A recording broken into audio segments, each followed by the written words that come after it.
Assalamualaikum warahmatullahi wabarakatuh. Kembali lagi di channel GP Media bersama kakak Kak Hizki. Yang kali ini kakak akan membawakan tentang prediksi soal TPS UTBK 2022 tentang pengetahuan dan pemahaman umum. Nah, di sini kakak sudah menyiapkan beberapa soal yang akan kita bahas pada video kali ini. Oke, kita langsung saja ke nomor yang pertama. Sebelum aku kasih tahu informasinya, aku mau ngingetin lagi nih kalau GP Media lagi buka tryout. Nah, dari 15.000 aja kalian udah bisa dapetin fasilitas 3 kali tryout, dapat ebook, video pembahasan, prediksi kelolosan PTN, dan juga ada kelas online-nya lah. Jadi buruan, tunggu apa lagi? Yuk daftar sekarang. Di sini ada pertanyaan, kata yang memiliki makna denotatif perubahan mendasar terdapat pada kalimat berapa? Oke, makna denotatif itu adalah makna sebenarnya. Oke, jadi bukan konotatif yang mengumpamakan sesuatu. Oke, seperti itu. Nah, di sini kita bisa lihat kalimat yang pertama menghubungkan berbagai jenis perangkat, tidak hanya komputer dan perangkat komunikasi ke internet dapat menghasilkan cara-cara baru bekerja dengan berbagai sensor peralatan rumah lainnya. Nah, kira-kira ada nggak makna kata yang menunjukkan perubahan mendasar? Nah, ternyata tidak ada ya di kalimat yang pertama. Yang kedua, menurut Jurnal Internasional Inovasi dan Pembelajaran, kita sekarang kembali berada di ambang revolusi teknologi. Nah, di sini ada nggak kata-katanya? Yang nomor 2, inovasi. Ya, inovasi itu bukan memiliki makna perubahan mendasar, tapi inovasi itu lebih ke perkembangannya.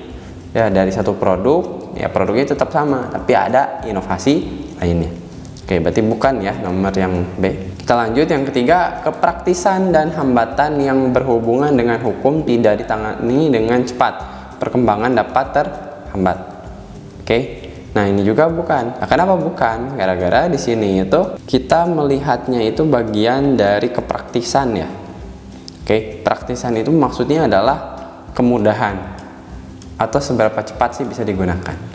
Ya, berarti itu juga bukan. Yang keempat, peneliti dari Mykolas Romeris University di Lituania menjelaskan berdasarkan hasil temuan penelitiannya. Oke, temuan. Temuan itu berarti sesuatu yang ditemukan. Bukan berarti ya.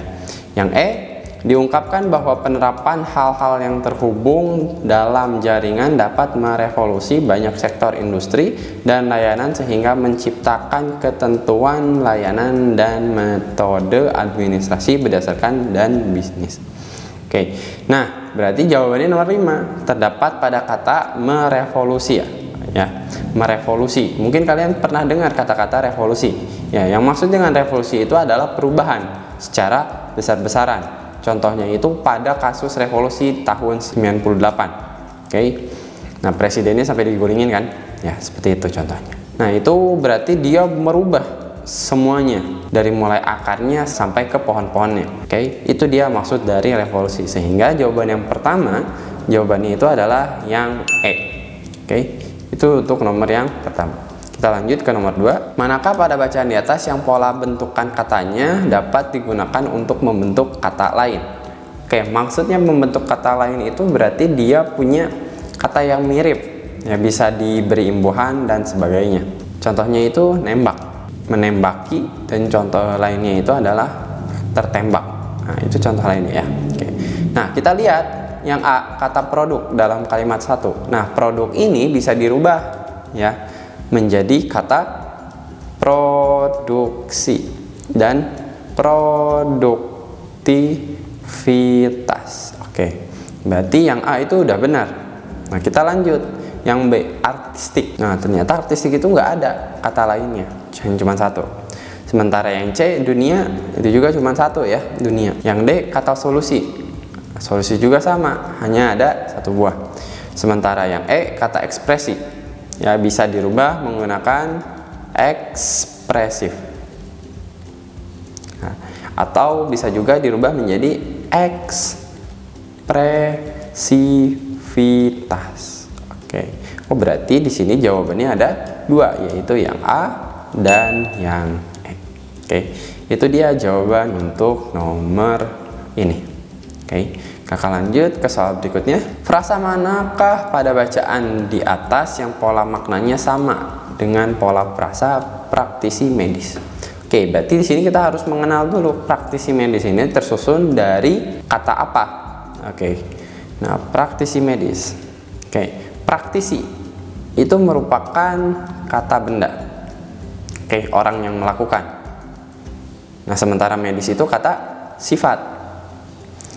Ya, yang maknanya itu bersifat medik, oke, atau kesehatan. Nah, berarti kita harus cari nih kata-kata yang punya pola yang sama, yaitu kata benda dan kata sifat. Yang A, tindakan kreativitas. Tindakan itu adalah kata benda. Berarti di sini N dan juga N. Nah, yang A itu berarti N dan N. Sementara yang kita cari adalah kata benda dan kata sifat. Oh, berarti A itu bukan jawabannya. Yang B, frasa sejumlah kreativitas. Sejumlah kreativitas. Oke, sejumlah kreativitas. Tadi kan kreativitas sudah jelas kan ya? Itu adalah kata benda. Yang kita cari bagian akhirnya itu adalah kata sifat. Berarti yang B bukan. Yang C, frasa wilayah otak dalam. Wilayah otak dalam. Wilayah. Oke. Wilayah itu merupakan kata sifat juga kan ya? Oke. Sementara otak dalam itu adalah kata benda. Oke, seperti itu. Yang D, psikolog klinis. Oke, ini hampir sama nih. Klinis dan medis itu sama, yaitu kata sifat. Sementara psikolognya itu adalah kata benda. Ya. Oke, berarti jawaban yang tepat adalah yang D. Oke, itu untuk nomor yang ini. Kita lanjut ke soal berikutnya. Kita lanjutkan ke soal nomor 4. Berdasarkan data di atas, bagaimana cara mengatakan banyak capung terbang di depan kumbang dengan menggunakan bahasa tersebut?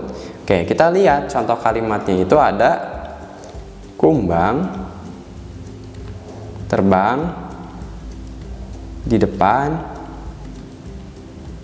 banyak capung kan ya.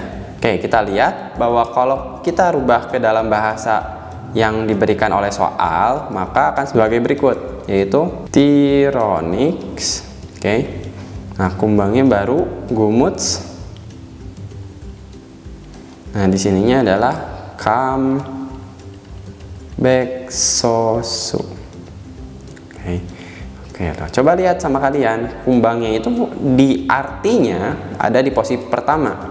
Tapi kalau kita translatein, oh berarti ada di nomor 2. Sementara terbang itu ada di kata nomor 2. Tapi kalau diartiin ada di nomor 1. Sementara di depan banyak capung itu nomor 3 tetap ada di nomor 3. Tapi ditambah awalan dan akhiran K dan U. Oke. Sehingga ketika kita ditanya banyak capung terbang di depan kumbang. Oke, ini kan banyak capung yang pertama, terbang itu yang kedua, di depan kumbang itu yang ketiga. Oke, berarti yang kita artiin terlebih dahulu itu adalah terbangnya, yaitu Tyrannyx. Oke, sementara banyak campungnya itu adalah Bexos kan ya. Bexos. Sementara di depan kumbang itu adalah Gumuts. Ya, Gumuts kembangnya 1. Karena dia di nomor 3 berarti dikasih awalan K. Gumutsu. Oke, berarti ini artinya. Berarti jawabannya adalah yang B untuk nomor 4 ini. Oke. Jadi kalian perhatiin dulu contoh kalimatnya, kalian artiin polanya, dan kalian baru kerjain soalnya. Oke, kita lanjut ke soal nomor 5. Kata yang tepat untuk mengisi rumpang pada frasa titik-titik global dalam kalimat satu adalah apa? Oke, berarti di sini kita harus tahu dulu maksudnya ya dari setiap kata yang akan kita gunakan. Pilihan yang A itu fase kan? Fase itu menunjukkan suatu proses ya. Sementara yang jangkauan itu adalah menjelaskan seberapa jauhnya. Nah, sementara skala itu adalah menunjukkan tingkatan yang memiliki skala yang sama atau jarak yang sama. Sementara cangkupan itu sama seperti jangkauan, dan yang E itu adalah tingkat. Maksudnya itu adalah levelnya, level dari setiap step atau anak tangganya. Oke. Berarti kata yang cocok untuk menggambarkan kata global itu adalah tingkatan. Karena dimulainya dari lokal kan ya. Tingkat lokal, terus kemudian nasional, terus kemudian tingkat global. Oke, berarti jawaban yang cocok adalah yang E untuk soal nomor 5. Maka lanjut ke soal nomor 6. Kata menyesatkan pada kalimat nomor 5 memiliki makna asosiatif dengan kata yang mana? Oke. Nah, di sini kita harus mencari ya yang namanya makna kata yang serupa, yang memiliki arti yang sama. Oke. Nah, pilihan yang A yaitu membodohi. Membodohi itu maksudnya adalah membuat orang lain menjadi bodoh. Ya, berarti pelakunya itu di sini sudah pasti benar. Ya, karena tahu dia itu mana yang salah, mana yang benar, sehingga menjerumuskan orang lain untuk salah. Sementara yang B mengelirukan. Nah, pelaku dan korbannya itu kita tidak bisa identifikasi. Dia sudah benar atau dia sudah salah. Nah, berarti masih ada kemungkinan untuk pelakunya itu salah juga. Oke. Nah, sama artinya seperti menyesatkan. Menyesatkan itu orang yang menyesatkannya belum tentu benar. Dan orang yang disesatkannya itu udah pasti salah, ya. Seperti itu. Oh, sehingga jawaban yang cocok itu adalah yang B. Kalau misalkan membingungkan, itu belum tentu, belum jelas salah atau benarnya. Karena dia masih ragu-ragu, ya 50-50 lah ya. Oke, sementara untuk mengacaukan. Mengacaukan itu berarti membuat semuanya jadi berantakan. Yang E menyalahi. Oke, kita udah tahu menyalahi itu maksudnya adalah menyangka orang lain salah. Ya kan orang lain itu belum tentu salah kan ya. Karena kita belum tahu kebenarannya. Mungkin saja orang itu benar, bisa aja orang yang menyalahinya itu orang yang salah. Oke, berarti makna yang cocok adalah yang B. Oke, mungkin itu saja yang bisa kakak sampaikan dalam video kali ini. Kurang lebihnya mohon maaf. Assalamualaikum warahmatullahi wabarakatuh.